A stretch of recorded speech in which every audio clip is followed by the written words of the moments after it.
In a previous video, I demonstrated how important the role of the fourth finger is when playing at the frog. The fourth finger acts as an anchor. All the weight of the stick needs to be counterbalanced by the fourth finger.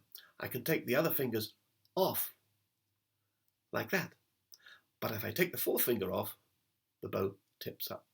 So I gave you some exercises in order to help strengthen the fourth finger so that it can fulfill its role. The only alternative to a strong fourth finger at the frog is to grip tight, and that you mustn't do. Why? First of all, because gripping here means we're stiffening our muscles, and that's never a good thing.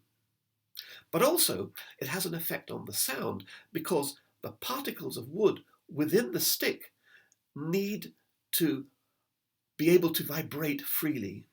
And if we grip the bow, we stifle those vibrations, and that affects the sound. I'm using my classical bow once more because it's heavier, and therefore we'll learn more from using it than if we use the lighter Baroque bow. I'm going to move on from where we left off the last time, and I'm going to play some notes at the frog, the imaginary frog, in this way. And I could even practice the second etude of Kreutzer.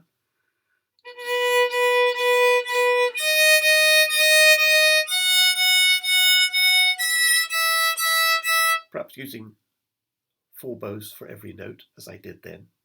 And when I feel really comfortable, I can move down a few centimeters and carry on.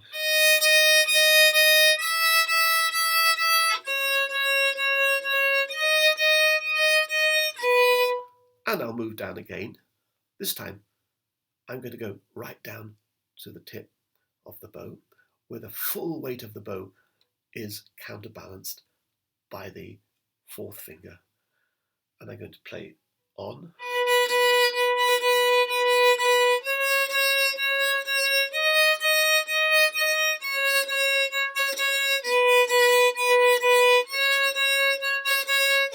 And when I feel tired, I'm going to stop.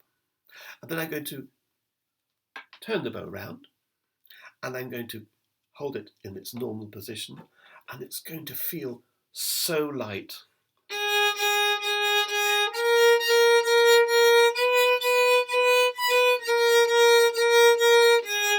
Simply by contrast to what I was feeling before, the bow now feels very light, and my fourth finger is much the stronger for that exercise.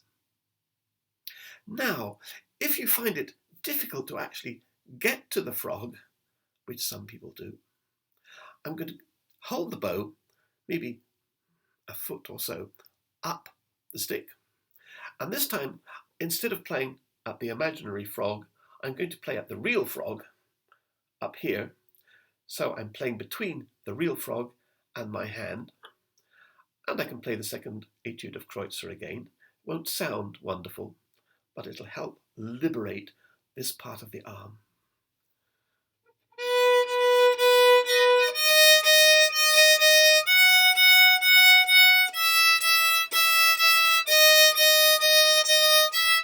Etc.